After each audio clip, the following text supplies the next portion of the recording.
listening to On One Radio, the talk show podcast station, bringing you the current events and issues.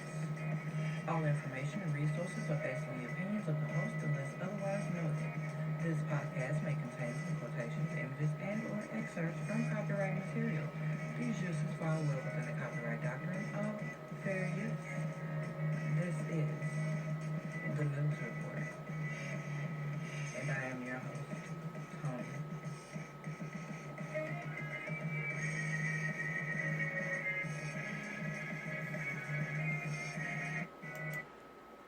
Hi and welcome. This is Let's Talk's News Report, and I am your host, Tony Williams.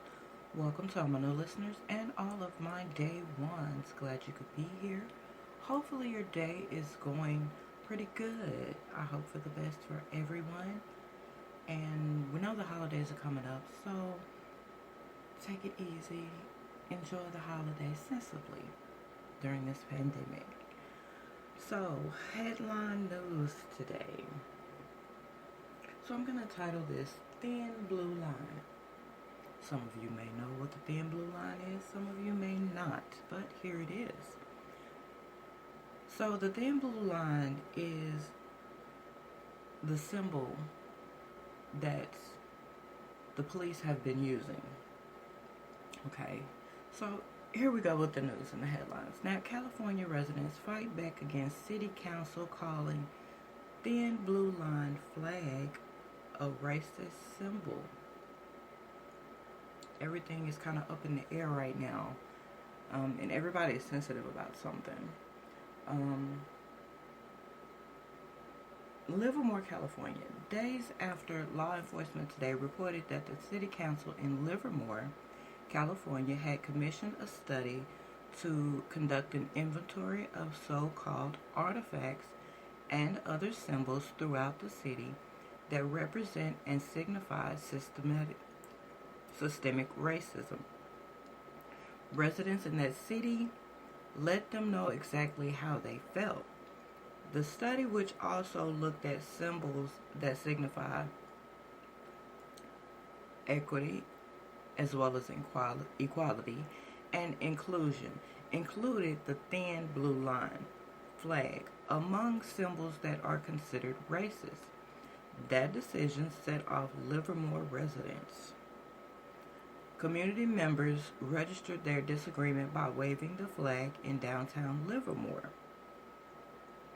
After a November meeting of the Equity and Inclusion Committee, the council in the California city in Alameda County, about 48 miles east of San Francisco, apparently agreed and deemed the flag meant to honor police officers killed in the line of duty, a racist symbol. The flag is also used to honor law enforcement in general. The committee said the reason for taking inventory of the symbols was to make sure that only inclusive symbols, such as the rainbow flag, for example, were displayed on city-owned properties. Aside from city-owned property, however, the committee was also charged with informing private property owners that their display of the flag had non-inclusive connotations. Now, Bret Hart said city officials had planned to make the process transparent by posting committee discussion notes online. However, as the Pleasantonian Weekly reported, that did not work out. That fact upset many residents, including the Alameda County Sheriff Greg Ahern stated, "The thin blue line actually stands for the line between justice and injustice and evil and righteousness. So we support the thin blue line, and we do that every day in our job." Of course, Livermore is hardly alone when it comes to taking a shot at the thin blue line flag.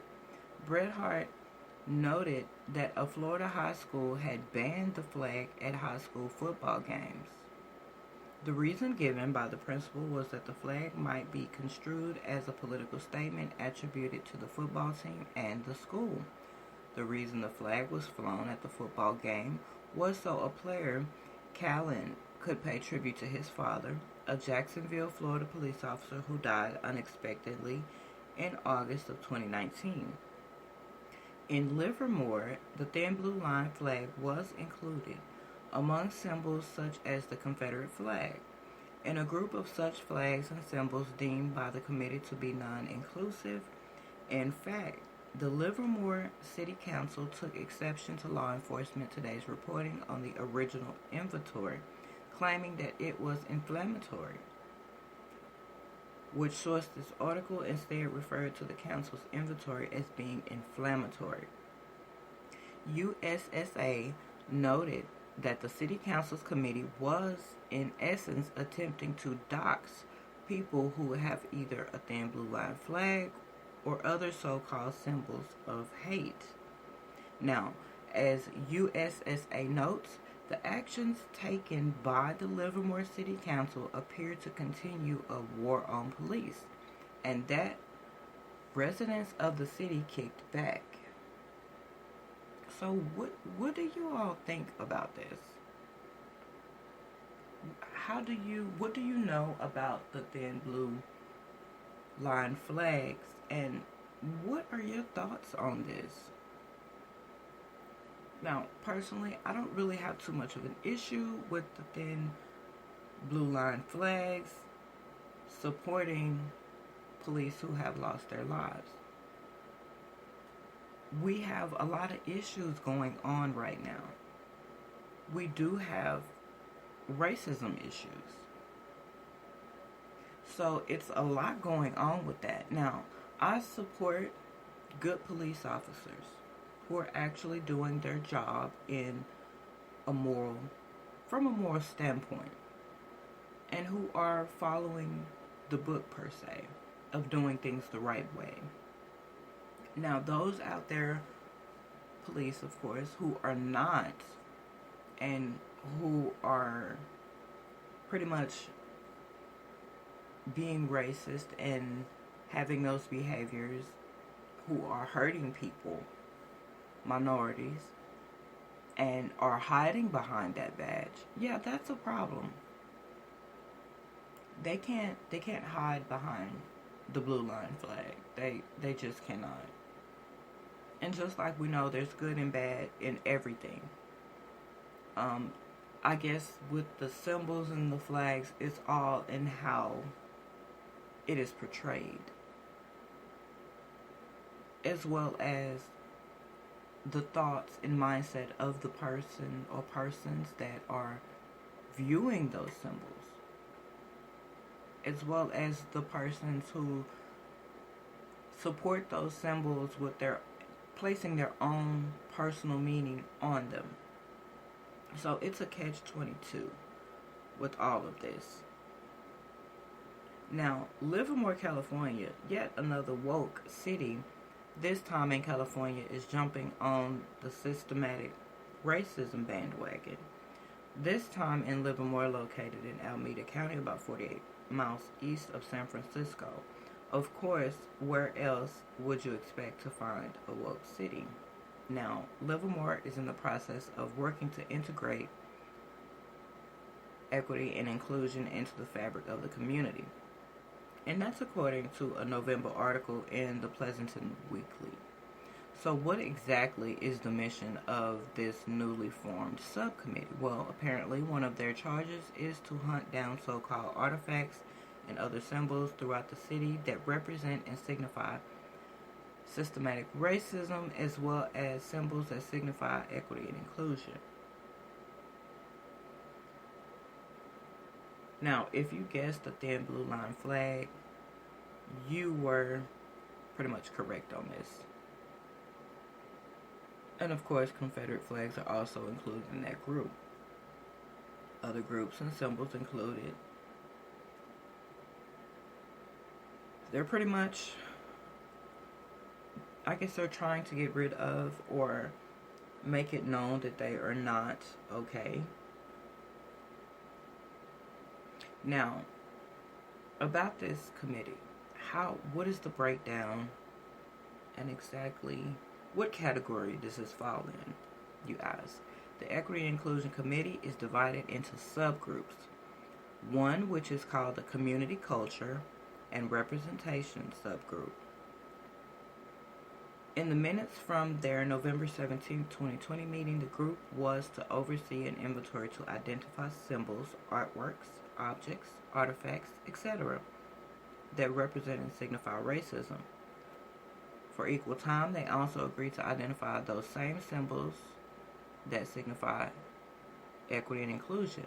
While initially the charge of the subgroup appeared to be only inventory city-owned properties, that mission was changed to also include the entire city, including those on private property, including Confederate flag. Now, let me stop right there. Private property is just that, private property. You can't, whether you agree with that private owners' opinions, views, or what they place in their yard, you cannot impede. It's like going to somebody's home and telling them, oh, you've got a Santa Claus out there for Christmas. Get that crap out your yard. That's not cool. You can't do that. That's going overboard.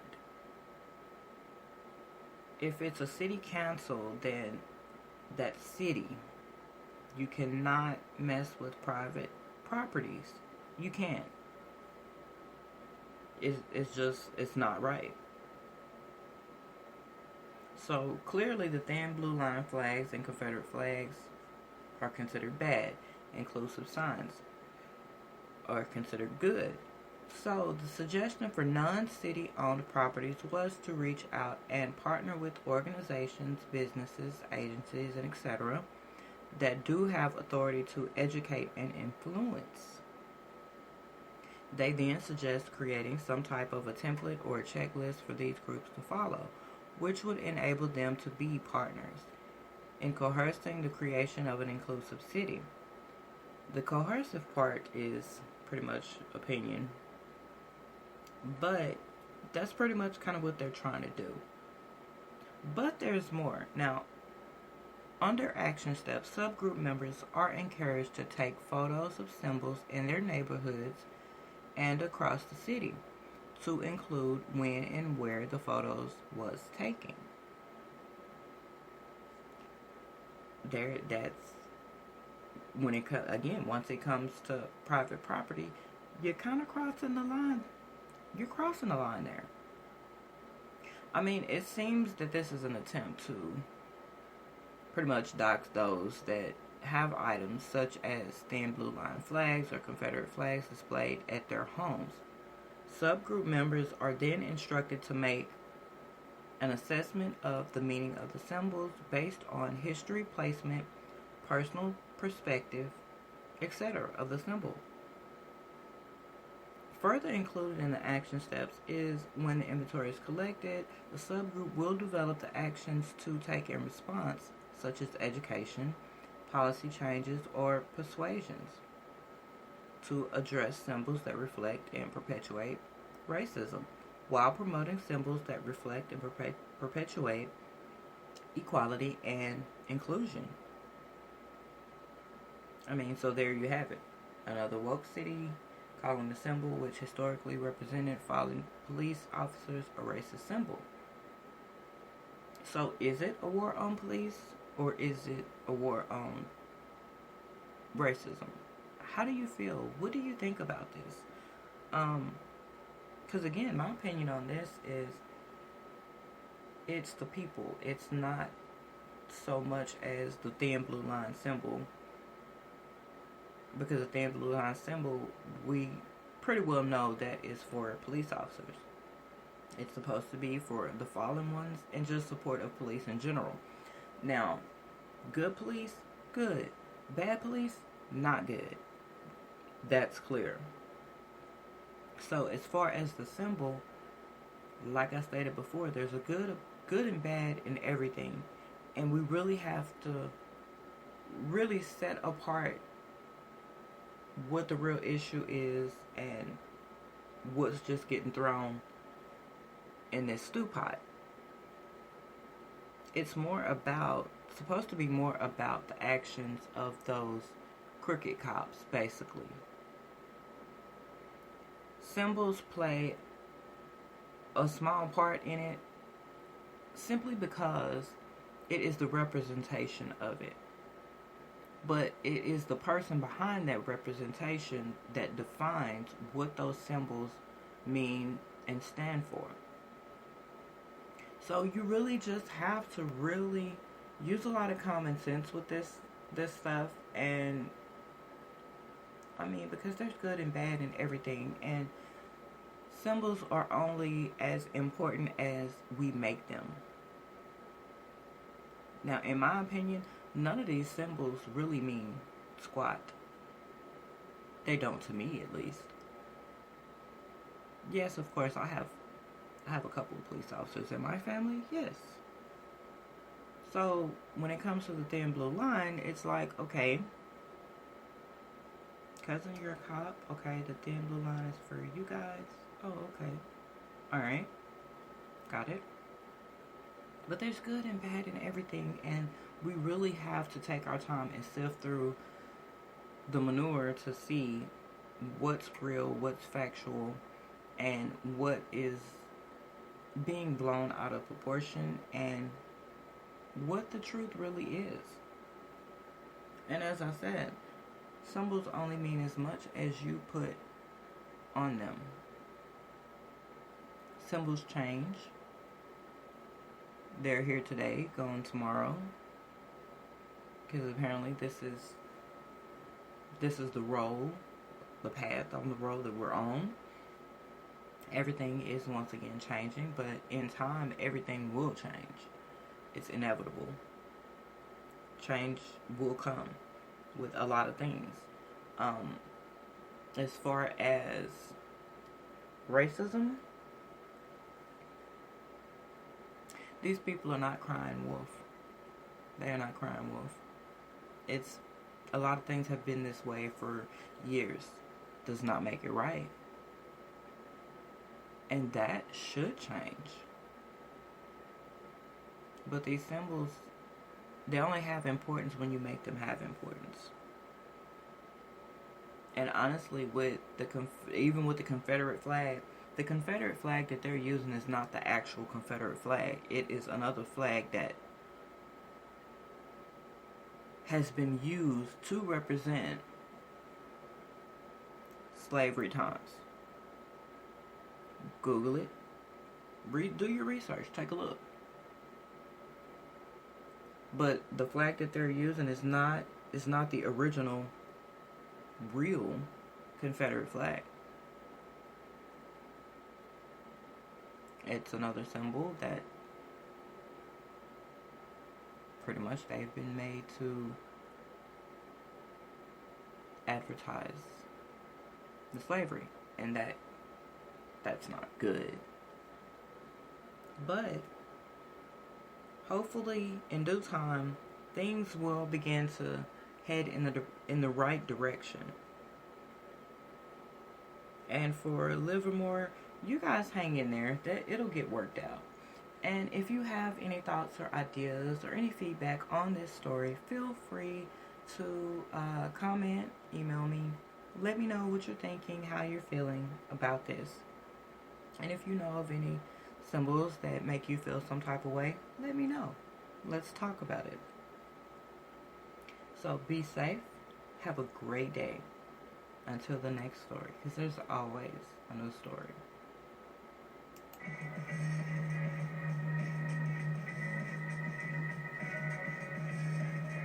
You have been listening to On One Radio, the talk show podcast station, bringing you the current events and issues.